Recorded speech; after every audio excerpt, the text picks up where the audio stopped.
Again, it's a privilege from the Lord for us to be gathered together at yung binibigyan tayo ng pagkakataon para tayo po ay magkaroon ng pananalangin at magkaroon ng pag-aaral ng kanyang mga salita is isa dapat sa mga privileges na gustong-gusto na maranasan ng isang Kristiyano. And so, marami pong nagaganap sa ating buhay sa mga nakakaraang panahon. And I'm sure, bawat isa sa atin may kanya-kanyang ginagawa, may mga kanya-kanyang pinagkakaabalahan. But our main concern for this afternoon, ano nga ba ang laman ng ating mga isip sa kadalasan? Ano nga ba ang pumupuno sa ating isip at mahalaga ba yun? Well, of course, napakahalaga niya sapagkat napakalaki ng kaugnayan nito sa kung sino tayo at kung sino ang Diyos para sa atin. And so that's what we'll be discussing about for this afternoon. What we are, or we are what we think. Kung ano tayo, kung ano yung iniisip natin, iyon tayo. And so, may the Lord be pleased to bless and grant us that kind of mindset that is set for God. Yung handang mag-isip patungkol sa Panginoon, sa kanyang mga salita at handang tumanggap ng mga katotohanan nito. Let's ask the Lord for His blessings and grace. Almighty God, maraming salamat for the blessing na pinagkakalob niyo sa amin to once again come before your throne of grace. Salamat sa mga answered prayers. Salamat sapagkat anytime we can come before you, gaano man ang aming pangangailangan, maliit man ito o malaki. And so we commit ourselves to you, O Lord God. Even for this particular time, sa maikling panahon ng aming pag-aaral, capture our minds, capture our hearts, and our whole being, O Lord. Para sa inyo, alam namin, Panginoon, napakaraming bagay ang pwedeng maglihis ng aming attention. And yet, it is our prayer, Lord.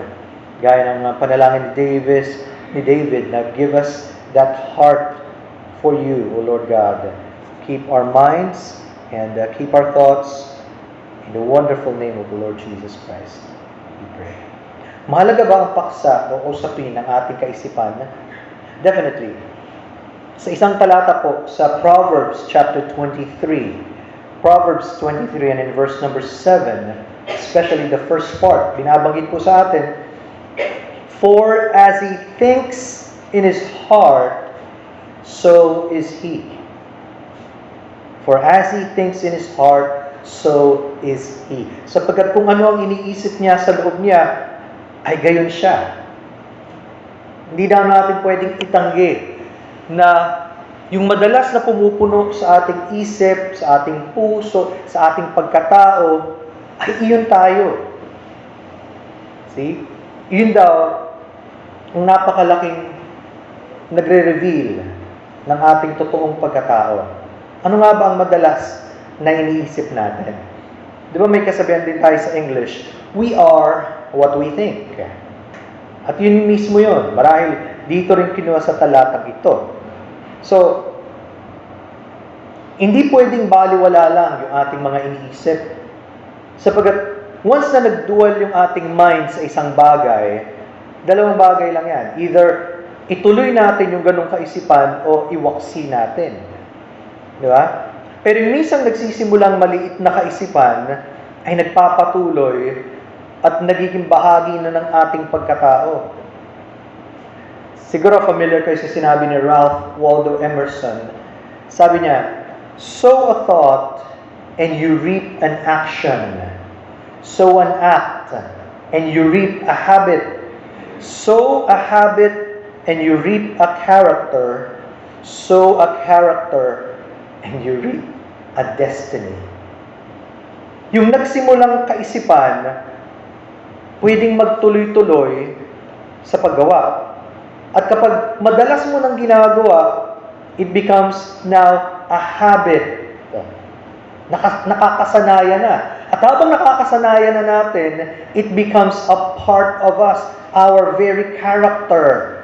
At hindi natin namamalayan kung sino tayo yun ay may kinalaman sa ating patutunguhan. Malaki ba ang kaugnayan? Definitely. Hindi pwedeng baliwala lang. Now, maliwanag po ang pagkakabanggit sa Romans chapter 8, verses 5 and 6. At ito po ay kinuha ko sa ESV sapagkat I felt na na-capture yung thought nito. Ano po ang sinasabi doon sa Romans 8, 5 and 6? For those who live according to the flesh set their minds on the things of the flesh. Pasinin niyo yan? Ang nabubuhay sa laman, itinatalaga niya ang kanyang kaisipan sa mga bagay ng laman. But those who live according to the Spirit set their minds on the things of the Spirit. Immediately makikita natin ang dalawang klase ng tao. Ang mga nabubuhay ayon sa Espiritu at ayon sa laman. Ang mga nabubuhay ayon sa laman, ang pinag-iisipan niya ang mga bagay na makalaman o mga bagay na palayo sa Diyos, yung gusto lamang ng basic human nature. Pero ang nabubuhay sa Espiritu ay nag-iisip o itinatalaga niya ang kanyang kaisipan sa mga bagay ng Espiritu. And notice the effect. For to set the mind on the flesh is death. But to set the mind on the Spirit is life and peace. Napakalaki pala ng consequence. Hindi pwedeng basta naisip mo lang and then wala na, no. Kung paano tayo nabubuhay at iyon ang palaging predominant sa buhay natin, that tells us kung nasang realm tayo. Are we in the realm of the Spirit? And notice that it is mentioned in capital. It is written in capital S, referring to the Holy Spirit. Patungkol sa Espiritu ng Diyos. But again, ang pumipili na mamuhay at mag-isip ng mga bagay na makalaman, yun ang kanyang nagiging buhay na kanyang ikamamatay. Napakalaki pala ng consequence. So it really does matter how we think and eventually how we live at syempre, kung saan tayo patutungo. May kinalaman na. Napakalaking bagay. You notice in that passage, 4 na beses binanggit yung phrase, set their minds or to set the minds. 2 para sa each category. 1 for those living in the flesh and those who are living in the Spirit. They both set their minds. Pareho po. Wala pong pinagkaiba. Kaya walang nasa gitna. We are either one of the two. Nasa patungo sa Panginoon, nag-iisip ng mga bagay ng Diyos o palayo sa Diyos, ayaw mag-isip ng mga bagay ng Diyos. Kaya our thinking and our living really go together. Palagi silang magkasama. They're inseparable. No matter how we say, kaya kong pagsabayin yung dalawang mamangka sa dalawang ilog, you cannot do that. Kailangan mong mamili. There's a certain way to think and a certain way to live and a certain way that we can please God. Kung yun ang desire ng ating puso. Now, ang epekto nito ayon sa verse number 7 of Romans chapter 8. For to be carnally minded is death. Ang buhay ng taong nasa laman at yun ang kanyang patuloy na buhay ay kamatayan. Hindi niya kailangang hintayin pang siya ay mamatay. Yun ang kanyang uri ng pamumuhay. Kamatayan, para kang nabubuhay nang wala lang, walang kabuluhan. Pero lalo pa yung walang hanggang kapamakan. But to be spiritually minded is life and peace. Yun ang maganda doon. Sa bawat naghahanap sa Diyos, sa bawat nag-iisip patungkol sa Panginoon at tinatalaga ang kanilang buhay para sa Diyos, yun ang pinakamagandang bagay na pwedeng maganap. Nagsisimula ngayon patungo sa buhay na walang hanggan. At wala nang mas masarap pa doon. Di ba? Sana nararanasan po natin yon. Ang tanong, anong gusto natin sa dalawang iyon? Dito po tayo nagkakaroon ng malaking problema. Sapagat gaya ng sa maraming bagay, gusto natin yung magandang epekto o magandang bunga, ayaw naman nating back-upan ng tamang pamumuhay. What do I mean? Maraming bagay, maraming tao gusto nila yung benepisyo, pero wala silang kailangang gawin o wala silang kailangang ibigay o ilaan. Imposible yun. You cannot have yung pangakong ito kung hindi ka handang italaga ang iyong buhay. Naisip ko tuloy, I was thinking of the illustration. Minsan nahirapan na magpako Dahil hindi lang naman siguro during quarantine, pero na-magnify pa ng quarantine, hindi ka makalabas. And so, but again, it takes discipline. Mararamdaman mo, ilan sa inyo ang parang nararamdaman yung bumibigat kaya. At medyo parang, imbis na ito ang lumaking muscles, dito lumalaki sa gitna, di ba? So, para tuloy, pag naisip ko, pag gusto mo ng 6-pack abs, huwag na lang yung 8-pack, 6-pack na lang. O kaya kahit flat stomach na lang. Nangyari ba yun overnight? Imposible, ano? That's what I want. Pero kahit isipin ko siya, hanggat hindi ako nag-strain out or nag-work out, it cannot happen. Meron ng isang kapatid, binabanggit niya, na for him to maintain yung kanyang, okay naman kasi ang kanyang, hindi ko siya nakitang lumaki ang tiyan Pero, regularly, daily basis to 100 sit-ups or more. Sabi ko, wow, pag nakasanayan, nagawa ko na yun before. It felt so good. Problema, natigil. At yun ang delikado, di ba? Pag natigil, ang hirap bumalik. See, you have to sweat it out. You have to work it out. Yun nga yun May kapalit. Hindi mo po pwedeng gustuin yung magandang results na wala kang gustong gawin o i-sacrifice. Na mahalaga po yan sapagkat ayon sa 1 Timothy chapter 4 verse number 8, for bodily exercise profiteth little. May pakinabang ang bodily exercise, kaya huwag nating babaliwalain. If we want to be physically fit and healthy, kailangan talaga yung sinasabi ng galaw-galaw. Hindi nga pwedeng sedentary lifestyle. Napakahirap gawin, lalo na if you've been working from home for a long time. Napakahirap, but it takes a lot of determination and discipline, syempre grace ng Panginoon, to be able to do that. Pero sabi, bodily exercise profiteth little. Bakit may but? But godliness is profitable unto all things. Mahalaga ang physical exercise. Ang lahat tayo kailangan natin yan. No exception.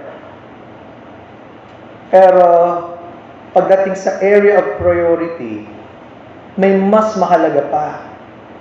At yun yung tinatawag na kabanalan or godliness. It is profitable unto all things. Sakop na niya lahat. Buong buhay natin, right here, right now, and in the future, lalo na yung ating walang hanggan, sabi, having promise of the life that now is, and of that which is to come. So, pwede siyang pagsabayin. In fact, masarap kapag ka both physically and spiritually healthy. Diba? Sabi nga ni John sa kanyang prayer, I wish above all things that ikaw mismo, diba? Physically, you would prosper as your soul prospereth. You're doing good. Pero ikaw din, lahat ng bagay ng iyong buhay, pagpalain ng Panginoon. Mahalaga yan. Pwede natin pagsabayin. But, huwag natin makakalimutan yung mas mahalaga because ito nga ang default ng karamihan. They would focus on so many things but forget the most important thing. At yun ay patungkol sa Diyos. Yung ating buhay kasama ang Diyos. Yung ating kaisipan na pinupuno ng Diyos at ng Kanyang mga salita. Yung ating pamumuhay na nakalulugod sa Diyos. Wala na daw mas mahalaga pa. Huwag nating baliwalain yung mahalaga, pero huwag nating kalimutan yung pinakamahalaga. Yun ang emphasis. And so, kasama po yan sa lahat ng dapat nating pag-isipan. Sa gitna ng lahat ng mga iniisip natin, ang pinagkakaabalahan natin, ang mga pangarap natin, ang mga gusto natin gawin, ibinabalik tayo doon sa main fact lahat ito ay dapat para sa Diyos. Di ba? We must submit everything to God. And so, kaya nga for the past week or so, lalo ko nararamdaman kung gaano kahalaga na magsimula ng araw natin sa Diyos and then to enjoy God's presence, God's Word. Sapagkat pag nawala iyon, napakadaling agawin ng maraming bagay. Lalo na kung marami ka nang gagawin. For the whole day, hindi mo napansin, it turned out into the whole week, and then it turned out to be the month. Napakabilis. Nasa kalagitnaan na tayo ng taon. Parang ganun lang, ano? Paano lumipas ang bawat araw natin? Dahil ako yung madalas, actually every day, talaga halos practically the whole week, turo. Ang danger is for me na yun na ang palagi kong isipin. Kaya mahalaga sa akin to start the day with the Lord, and then at the middle of the day, to have time to pray, and then at the end of the day, to end it also. Na may kaisipan patungkol sa. Mahalaga yun. Marami kinakain na ng system, marami, yun na lang pumupuno sa kanilang isip. Wala na silang mga maisip, kundi yun yung pinapresent ng mundo. Which brings us to a very famous passage in Philippians 4:8. Alam kong alam ninyo ito. At ito pinapaisip sa akin ng Panginoon sapagat kung may mga bagay na gusto ang Diyos na ating pag-isipan, ito yun. Ano po ang sabi sa Philippians chapter 4 and in verse number 8? Finally, brethren, whatsoever things are true, whatsoever things are honest, whatsoever things are just, whatsoever things are pure, whatsoever things are lovely, whatsoever things are of good report, if there be any virtue and if there be any praise, think on these things. Doon pa lang maisip na natin, ito yung gusto ng Diyos na mga bagay na pumupuno ng ating isip na huwag mawawala. We can think of so many other things, pero huwag nating pabayaan ang mga bagay na nakalulugod sa Diyos. Ano ba iyon? And notice, gaano kahalaga ang passage na to? Because sinimulan niya ng finally. Nangangulugan sa dami na ng kanyang mga nabanggit in this book of Philippians, he's now coming into the conclusion o the summary. Ito na yung pinakabuod. Nangangulugan, lahat ng kanyang mga binanggit, ito na. Papatapos na siya sa kanyang mensahe sa letter na ito. And then he says, finally, brethren, this is an admonition to all Christians. Hindi makaka-relate ang isang unbeliever. Bakit? Pinag-usapan natin kanina, binasa natin kanina, hindi niya kaya. Sapagkat ang kanyang isip ay sa laman. At sino mang nasa laman, hindi nakalulugod sa Diyos. Ang makaka-relate at magugusto ng ganitong klase ng kaisipan at buhay ay yung mga anak ng Diyos. That's why he's referring to all believers. Finally, brethren. Specifically, of course, originally, dun sa kanyang audience at Philippi. Pero ngayon, dahil ito'y nasa salita ng Diyos, for all Christians. Lahat ng taong kasama sa pamilya ng Diyos, lahat ng taong may totoong pagkakilala sa Panginoon, lahat ng mga taong gustong malugod ang Panginoon, ito dapat ang laman ng ating isip. At ito ang dapat natural na bahagi ng ating buhay. Para bang ito yung tinatawag ng ating Christian duties.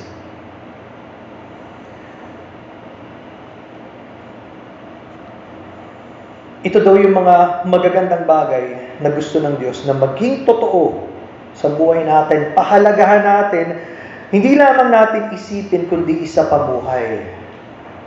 Ano yan? Mabilis na lang nating titingnan. Sabi niya, whatsoever things are true. Ano bang bagay yung katotohanan? Of course, number one, dahil alam natin, the Word of God is truth. Thy Word is truth. Lahat ng mga bagay na sang-ayon sa salita ng Diyos, lahat ng mga bagay na ayon sa katuruan ng Ebanghelyo, lahat ng mga bagay na pinahayag ng Diyos sa kanyang mga salita, dapat umaayon ang ating kaisipan doon. Pinupuno natin ang mga bagay ng salita ng Diyos. Pero hindi lamang doon nalilimitahan yun. Lahat ng bagay sa ating buhay, sa kalikasan, in light in the law and the light of nature. Lahat ng pinahayag ng Diyos. Maraming mga katotohanan na lumalabas, pero marami ring fake news. You have to learn to distinguish ano ang tama at mali. At yun ang gustuhin natin, na ang ating kaisipan ay dun sa tama, hindi sa mali. Sapagkat alam natin, ang nagpropagate ng kamalian ng kaaway. Gusto niyang ang tao mabuhay sa kasinungalingan. But God is a God of truth. Kaya ayaw natin ng kamalian, ayaw natin ng pagsisinungaling, ayaw natin ng hypocrisy. Yun yung mga bagay na inaalis natin o nilalayuan natin. And so, we stand by the truth. Pag hindi totoo, wag. Okay? Pangalawa, whatsoever things are honest. Sa Tagalog natin, kagalang-galang. At totoo ito. Sapagkat iba to dun sa iniisip nating honest ka. Di ba? Matapat ka. Hindi po yun ang ibig sabihin, yung ating modern word honest. Pero ito ang ibig sabihin niya is reverend, honorable, reputable. Talaga namang kagalang-galang. Talaga namang mataas ang pagtingin. Originally daw, ang salitang ito ginamit sa kanilang pagsamba sa Diyos-Diyosan. Okay? Kaya nangangahulugan, ang term na ito ay may mataas na paggalang, respect, worthy of honor or veneration. Ano man daw bagay ang karapat-dapat na parangalan, yung hahangaan mo, yun ang mga bagay na gusto natin. Hindi yung mga bagay na walang karangalan. Pangalawa, whatsoever things are true, whatsoever things are honest, and then whatsoever things are just, anumang bagay ang matuwid. At ito may kinalaman, una, sa relasyon ng tao sa tao. May mga alam tayo na bagay na ito ang tama, ito ang matuwid. At ito rin ay may kinalaman sa ating relasyon sa Diyos bilang mga tao. Okay? So both in a personal level sa mga tao at ganyan sa relasyon sa Diyos, mahalaga na yung mga bagay na iniisip natin, kung ano ba yung matuwid. Ano ba yung nararapat para sa Diyos na ibigay? Ano ba yung nararapat na ibigay para sa tao? Yun, di ba? Natatandaan niyo ang Panginoong Jesucristo mismo ang nagsabi in Mark 12:17, and Jesus answering said unto them, render unto Caesar the things that are Caesar's, and to God the things that are God's. Kasi pinapapili nila, dapat ba tayo mag-tax? Diba? Sa Roman government, iniisip nila mag-rebelde ang Panginoon, pero hindi. Isinet niya ang isang napakagandang principle na hanggang ngayon kinukot ng mga tao, kahit unbelievers. At sabi doon, and they marveled at Him. Kung ano yung para sa tao, ibigay mo sa tao. Huwag mong lalamangan. Di ba? Kaya nga, kahit walang nakakakita sa atin, gagawin natin yung tama. Kung di ka pa nakapagbayad, magbayad ka ng tama. Diba? Minsan nga, if the Lord leads us to be generous, at di mo dagdagan, okay yun kaysa ikaw ang kulang. Lalo naman pagdating sa Panginoon, dito nagkakamali ang karamihan. Ibibigay sa tao yung tama, pero hindi ibinabalik sa Diyos yung para sa Kanya. Hindi ba tayo nahihiya sa Panginoon? Ay, hindi tayo natatakot. Yun That's the term which is just. Ano ba yung tama? Ano ba yung makatwiran? At alam natin, if we'll be honest, mas madalas, sa bawat buhay ng bawat isa sa atin, hindi natin na ibabalik yung karampatan para sa Panginoon. And may the Lord teach us kung paano natin gagawin yun. Yun daw yun, yung mga bagay na matuwid.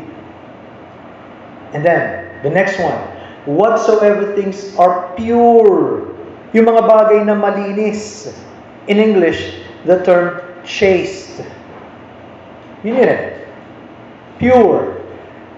Sa salita, sa gawa, at ito ay taliwas sa anumang karumihan o kahit na maruming pagsasalita. Yung mga nakapagbibigay sa atin ng masamang kaisipan, lalayuan natin yun. Ito daw, ay isang katangian ng Diyos. Because God is holy.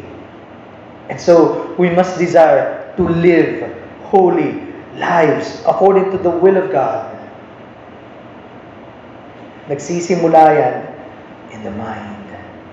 Kahit na ang ganda-ganda ng sinasabi natin o yung pakita natin sa iba, pero kung isip natin na pupuno ng maraming masasamang bagay, hindi nalulugod ng Panginoon. And so, ano ba yung mga bagay na malinis? Yung mga bagay na magre-reflect ng character ng Diyos. And then, whatsoever things are lovely. Kaibig-ibig sa Tagalog. Kaya nga tama yung word amiable or pleasant. Ito daw yung bagay na madali mong magugustuhan. Kahit sino, magugustuhan yan. Mamahalin ng marami. Hindi mahirap magustuhan. Bakit? Kasi, totoo, nakaibig-ibig. Totoong maganda. And it is agreeable to everyone. May magandang paalala dito eh. Christians are not to be sour and crabby or irritable. Lahat tayo dumarating sa ganyan, di ba? Pero minsan, pag tayo naunahan ng hindi magandang isip, kahit tayo lumalabas yung pangit na side, no? Hindi dapat yun ang natural sa Christian. Bakit? Binabago tayo ng Panginoon. Kung dati ganoon tayo, binabago niya yung pagkatao natin. Anong sabi ni Albert Barnes? A sour and crabby temper in a professor of religion will undo all the good that he attempts to do. Ang isa doon nagsasabing sa Diyos siya, pero ang kanya namang attitude ay napaka-pangit, napaka-pait, lahat na lang, wala nang nakita maganda, napaka-reklam. Kahit anong gawin niya, nasisira. Di ba? Hindi mapatunayan na totoo nga may binago ang Diyos. Binabago tayo ng Panginoon. Kaya nga, pag may nagsasabing, ganito na kasi ako eh. Hindi totoo yun. Binabago tayo ng Diyos. See? Kaya may pag-asa sa Panginoon. See? So, masarap yun kapag ginagawa tayo ng Diyos na kaibig-ibig. Yung bang masarap mong kasama. Di ba? Pag nakasama mo itong Kristyanong to, maaalala mo ang Diyos at ang mga salita ng Diyos. Of course, hindi naman palaging yun ang usapan. It's just that, yun ang kanyang spirit eh. Yun ang natural sa kanya eh. Kaya, ayaw niya na magpatuloy doon sa pangit na ganong ugali. And then, whatsoever things are of good report. Ano ba yung mabuting ulat? Ito yung pag pinag-uusapan, maganda ang dating, well spoken of. Ano daw yung pag pinag-usapan, halimbawa nag-survey, sa karamihan, ano ba yung mga bagay na alam nilang tama, kapaki-pakinabang, yung merong magagawang maidudulot na mabuti sa mga tao, mag-a-agree ang marami dyan. Yung mga bagay na mabuti, di ba? Magpakita ka ng kindness. Masama ba yun? Of course not. Ikaw yung umite, di ba?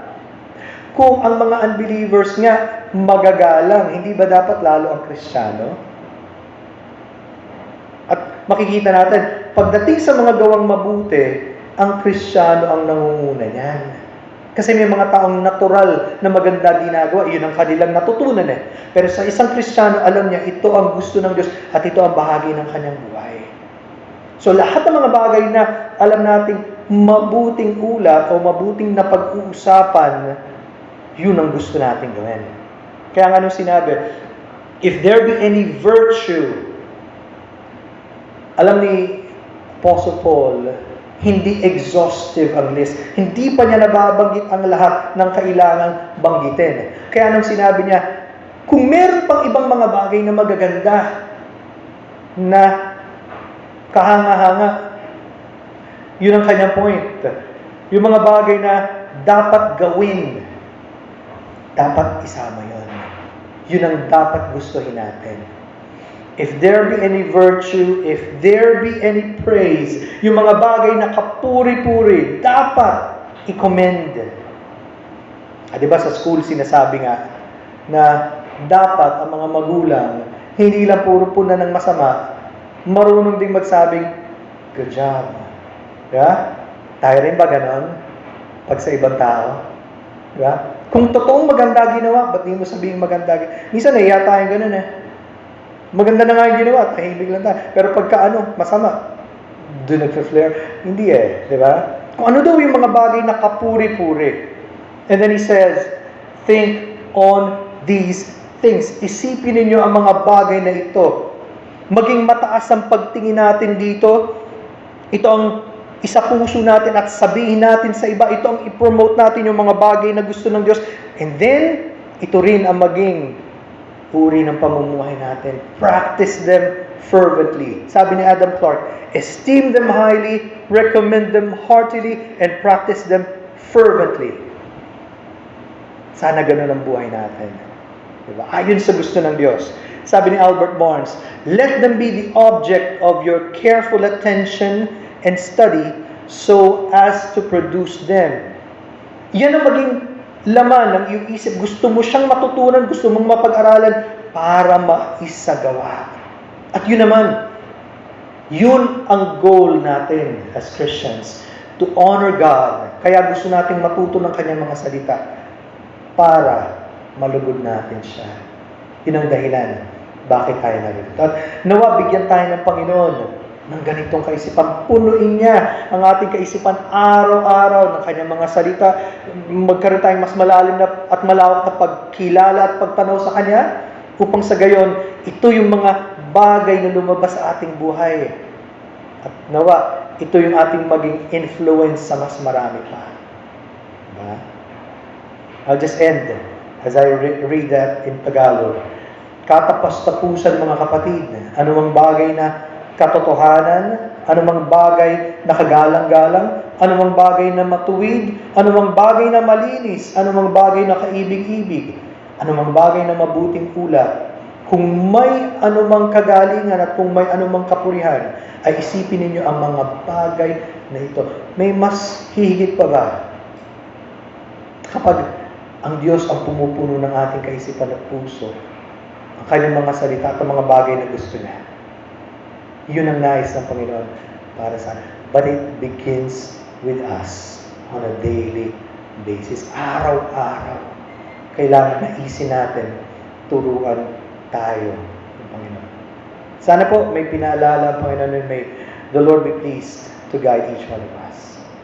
Tayo po manalangin. Salamat Lord God sapagkat alam ninyo ang aming isip at puso at alam ninyo kung ano ang aming kailangan. Totoo po, kung hindi kami magiging maingat, napakadali, Panginoon, na i-allow namin ang maraming bagay na dumating sa aming tahanan, sa aming kaisipan, at sa aming mga puso, at nawawalan kami ng kamalayan, Panginoon, na ito ay mga bagay na hindi nakalulugod sa inyo hanggang ito po ay lumalabas sa aming mga personal na buhay. And yet I pray, patuloy mo kaming turuan at baguhin upang maging kawangis kami ng aming Panginoong Jesucristo. Bigyan niyo kami ng fervent desire, O Lord, to truly come to know you and to honor you and to exalt you and to proclaim you to many people, O Lord. At nawa, ang mga katapanang ito ay gawin niyo po, Panginoon, na totoo sa aming buhay. Ito po ay maging pamantayan namin, Panginoon. Bless your people. And we pray, ingatan niyo po kami sa aming pag-iwahiwalay. For we pray all of these things in the wonderful and marvelous name of our Lord Jesus Christ.